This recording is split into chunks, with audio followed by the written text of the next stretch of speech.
সুপ্রিয় কৃষক ভাই ও বন্ধুরা, কেমন আছেন? চাষি ভাই ইউটিউব চ্যানেলে আপনাকে স্বাগতম।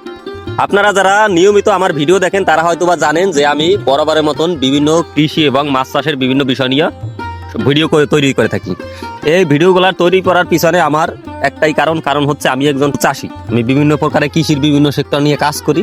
আমি চাই যে আমি যে জিনিসটা জানি মানুষ সেই জিনিসটা সম্পর্কে জানুক এবং মানুষ জানার ফলে জানে তাদের কিছুটা হইলেও উপকার আসে, এই নিয়েই আমার ভিডিও তৈরি করা। তো তারই ধারাবাহিকতায় আজকে আমরা চলে আসছি অনিমেষদার পুকুর পাড়ে। অনিমেষদা বিগত দীর্ঘ প্রবাস জীবন কাটাই আসছে, দক্ষিণ কোরিয়া প্রবাসী। তিনি দক্ষিণ কোরিয়া থেকে একটা ভালো একটা অ্যামাউন্টের ইনকাম করে দেশে আসছে।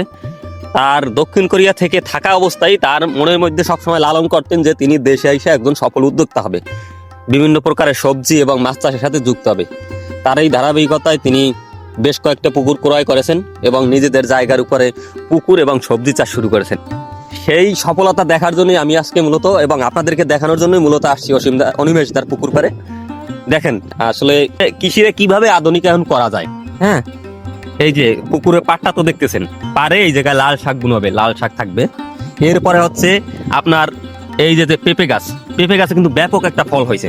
হ্যাঁ, পেঁপে একবার সারা পুকুর পারে প্রায় 800 পিচের মতন পেঁপে গাছ রয়েছে। এই পেঁপেতে এবং ফল হইতেছে, পাকা পেঁপে বেচতেছেন, কাঁচা পেঁপে বেচতেছেন, একটা ব্যাপক একটা সারা পাইতেছেন পেঁপে দিয়ে। এরপরে আবার এই দেখেন কি করতেছে বাইরের সাইডে, এই যে আমাদের মধুকুশি বা ঝিঙ্গা যেটাই বলেন, এই জাতের এই যে সারা পুকুরের চারোপাশ দিয়ে একবারে পুকুরের সমস্ত পুকুর পাড়ে চারোপাশ দিয়ে তিনি এই ফসলটা আবাদ করছেন। এবং হচ্ছে এইটা দিয়ে প্রত্যেক দিন অ্যাভারেজে যখন এখন প্রায় গাছের প্রায় সিজন শেষ, গাছ প্রায় মারা যাওয়ার মতন অবস্থা, প্রত্যেক দিন অ্যাভারেজে প্রায় 100 কেজি আপনার ঝিঙ্গা হারভেস্ট করছেন। তাহলে আপনি ধরেন প্রত্যেক কেজি আপনি সে পাইকারিতেই 35 টাকা করে বিক্রি করছে। তাহলে 35 টাকা করে বিক্রি করলে 100 কেজিতে তার পার ডে এই যে সাইডটা কোনো তো কাজেই আসে না, আসলে মূলত কাজেই আসতো না, পুকুরের একবারে বাইরের সাইড, এই সাইডে আপনি সে প্রায় প্রত্যেক দিন অ্যাভারেজে 3500 টাকা করিয়া প্রায় 3 মাস যাবত এইভাবে সে ফসলটা মানে হারভেস্ট করতে পারছে। তারপরে এই যে পারে তো যেটা দেখাইলাম পেঁপে গাছ, পেঁপেতে তো ফলন দেখতেই পাইতেছেন যে ব্যাপক একটা ফলন হয়েছে। এবং হচ্ছে এই পেঁপেটা প্রায় 1 বছর যাবত এরকম ফল দিতে থাকবে যদি এটার নির্ধারিতভাবে যত্ন করা হয়। হ্যাঁ, ভালোভাবে ট্রিটমেন্ট করা হয়, 1 বছরের বেশি সময় ধরে এটা হারভেস্ট করা যাবে। হ্যাঁ, এই যে যেরকম দেখাইতেছিলাম এই জায়গায় দেখেন কত সুন্দর যে সবজিগুলো ফলছে। এবং হচ্ছে এখন একবার শেষ পর্যায়ে এই সবজিটা আবার বাদ হয়ে আবার নতুন সবজি আসবে। হ্যাঁ, এটা তো দেখাইলাম পুকুরের বাইরের সাইড, এবং পুকুরের পার তো দেখতেছেন, সবজি আবার লাল শাক হবে সেটাও দেখতেছেন। এইবার দেখাবো আমরা, দেখেন পুকুরের ভিতরের সাইডে সে কি করছে, সে লাউ বা কদু যেটাই বলি, সে কদুর আবাদ করছে। একবারে পুরো সমস্ত পুকুরের চারোপার দিয়ে সে হাইব্রিড জাতের লাউ আবাদ করছেন। এই লাউটাও প্রায় পার পিস সে 50 টাকা ধরে এলো পাইকারি বিক্রি করছে। তাহলে এই জায়গা থেকে লাউ প্রত্যেক দিন প্রায় অ্যাভারেজে প্রায় 60 থেকে 70 পিস লাউ হারভেস্ট করতো। তাহলে আপনি হিসাব করেন যে কত টাকা সে শুধু পুকুর পাড় দিয়ে 100 শতকের জমির পুকুর পাড় দিয়ে যে কত টাকা ইনকাম হইতেছে সেটা আপনি একটু খেয়াল করেন। হ্যাঁ, আপনারা বলতে পারেন যে আসলে ভাই এটার পিছনে তো খরচেরও পরিশ্রম আছে, তারপর আছে লেবার কস্ট আছে। হ্যাঁ, সবকিছুই দরকার আছে। আপনার কৃষিতে আসতে হইলে আপনার অবশ্যই নিজের ভালো একটা মন মানসিকতা থাকতে হবে যে আমি কৃষিতে আসবো এবং হচ্ছে আমি ইনভেস্টমেন্ট করব এবং হচ্ছে আমি শিখবো, মানুষকে শেখাবো এবং নিজে লাভবান হবো, এবং সাথে সাথে আমি আর 8-10 জনের জন্য কর্মসংস্থান তৈরি করবো। এই ধরনের আপনার একটা মন মানসিকতা যদি থাকে আর আপনার যদি পুঁজি থাকে, তাহলে আপনি অবশ্যই কৃষিতে আসতে পারেন। ঠিক আছে, এই যে এই পুকুর পাড়ে না আসলে পুকুরে না আসলে বোঝা যাইতো না যে আসলে কৃষিরে কিভাবে আধুনিকায়ন করা যায়। আপনারা তো দেখতে পারতেছেন যে পুকুর পাড়ে যে পেঁপের একটা ব্যাপক ফলন, একবারে সুন্দর, একবার কোনো গাছে কোনো রোগ নাই। কারণ হচ্ছে সে নিয়ম কইরা যেভাবে চাষ করা উচিত, কীটনাশক দেওয়া শুরু করিয়া আপনার বিভিন্ন প্রকারের সার থেকে শুরু করিয়া যেইগুলা দরকার সে সেইভাবে কিন্তু ট্রিটমেন্ট করে। হ্যাঁ, তো সে এক পার দিয়েই 3 ধরনের ফসল, 4 ধরনের ফসল পাইতেছে। বাইরে পাইতেছে মধুকুশি, তারপরে পাইতেছে পেঁপে।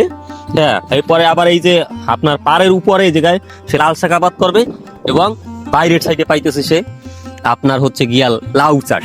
হ্যাঁ, এই তো গেল শুধু এত সময় তো শুধু আপনাদের খালি শুনাইলাম পুকুরের পাহাড়ের গল্প। এরপরে তো মেইন টুইস্ট যেটা রয়েছে সেটা হচ্ছে পুকুরের মাছ।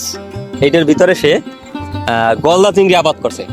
সে এইটার ভিতরে 10,000 পিস গলদা দিছে এবং হচ্ছে আপনার 500 পিস কাঠ জাতীয় মাছ দিয়েছে। তার 500 পিসের ভিতরে 300 পিসে আছে G3 রুই। যে আমি আমার নিজের পুকুরেও G3 দিয়েছিলাম, সেই সাথে তার জন্য আমি এই জায়গায় মানে G3 রুইটারে নিয়ে আসছি এবং হচ্ছে এইটাও G3 রুই দিছে। আমি আমার পুকুরের G3 রুইয়ের একটা ব্যাপক ভালো একটা ফলন পাইছি। মাত্র 3 মাসেই আমার প্রায় 1 কেজি 300 গ্রাম থেকে 2 কেজি মানে 1.5 কেজির মতন হয়েছে।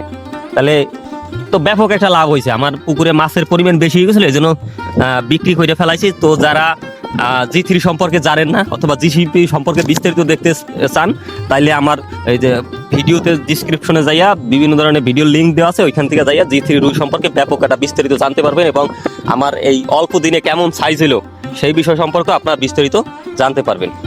তো যে কথায় ছিলাম যে আসলে কৃষিরে কিভাবে আধুনিকায়ন করা যায় এবং কৃষিরে কিভাবে একটা আধুনিক চাষের ভিতর নিয়ে আসা যায়, সেটা অনিমেষ দাকে না দেখলে, অনুসরণ না করলে বোঝা যেত না। তিনি দক্ষিণ কোরিয়া থাকা অবস্থায় বিভিন্ন ধরনের এই ধরনের প্রযুক্তি দেখে আসছে এবং হচ্ছে তিনি ওইভাবে মাইন্ডসেট করিয়াই দেশে আসছে। দেশে আসার পরে তিনি এই চাষবাস শুরু করছে এবং তার আন্ডারে প্রায় 5 থেকে 6 জন শ্রমিক সবসময় কাজ করে। হ্যাঁ, এবং তিনি প্রথম দিকে আইসা তার শিখতে কিছুদিন সময় লাগছে, কিছুদিন প্রথম দিকে আইসা কিছুদিন আপনার একটু লাভ কম হয়েছে, কিন্তু এখন সে একজন সফল চাষি। তো আমরা আজকে আসার পরে অনিমেষ দাসকে বাসায় নাই, সেজন্য আমি তার সাথে দেখা করতে পারি নাই, তার সাথে বিস্তারিত আলোচনা করতে পারিনি।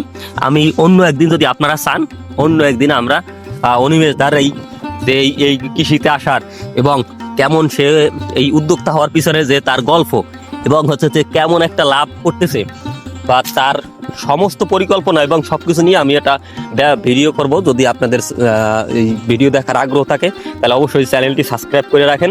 আর মাছ চাষ বিষয়ক যে কোনো প্রকার ভিডিও পেতে, মাছ চাষ কৃষি বিষয়ক যে কোনো প্রকার ভিডিও পেতে অবশ্যই চাষি ভাই ইউটিউব চ্যানেলটি সাবস্ক্রাইব করবেন। এবং হচ্ছে যারা মাছ চাষি বন্ধু আছে এবং যারা কৃষিতে আসতে চায়, আধুনিক কৃষির সাথে পরিচিত হতে চায়, তাদের কাছে ভিডিওটি শেয়ার করবেন। কারণ হচ্ছে শেয়ার করলে হবে কি, তারা যদি এই ভিডিও দেখে, অনেকে আছে বেকার বসে রয়েছেন, কোনো কাজ করেন না, চাকরির পিছনে ঘুরতেছেন। আসলে চাকরি দিয়ে কি হবে? আপনি যদি আপনার অল্প জায়গা আছে, অল্প জায়গায় আপনি চাষবাস শুরু করেন, কৃষিতে আসেন। হ্যাঁ, কৃষিতে আসলে আমি মানে যারা কৃষির সাথে যুক্ত এবং হচ্ছে যারা সফল, তাদের গল্প শুনেন, তাদের কাছে যান। সব সময় যে আপনি সফল হবেন বিষয়টা তেমন না। সফলতা, যেখানে সফলতা আছে সেখানে ব্যর্থতাও আছে, কিন্তু ব্যর্থতা থেকে শিক্ষা নিয়ে আপনি যদি সফল হয়ে ঘুরে দাঁড়াতে পারেন, তাহলে অবশ্যই আপনি একটা ভালো একটা সাড়া পারবেন। হ্যাঁ, যেটার গল্প হচ্ছে এই আমাদের অনিমেষ দা দক্ষিণ কোরিয়া থেকে আইসা, অনেকে আছে কি টাকা ব্যাংকে রাখা দেয়, অন্যভাবে বিভিন্ন ভাবে খরচা করে, বাড়ি তোলে, জায়গা জমি কেনে, কিন্তু সে সমস্ত টাকাটাই তিনি কৃষিতে ইনভেস্টমেন্ট করছে এবং হচ্ছে ব্যাপক একটা সাড়া পাইতেছে এখন। হ্যাঁ, তিনি আইসে একজনে তিনি প্রায় 5 থেকে 7 জন লোকের কর্মসংস্থান তৈরি করছে। তাহলে এইরকম আমাদের এই ধরনের লোকই আমাদের দেশে দরকার, যারা হচ্ছে কৃষিতে আসবে, কৃষিতে আধুনিকায়ন করবে, মানুষের কর্মসংস্থান তৈরি করবে।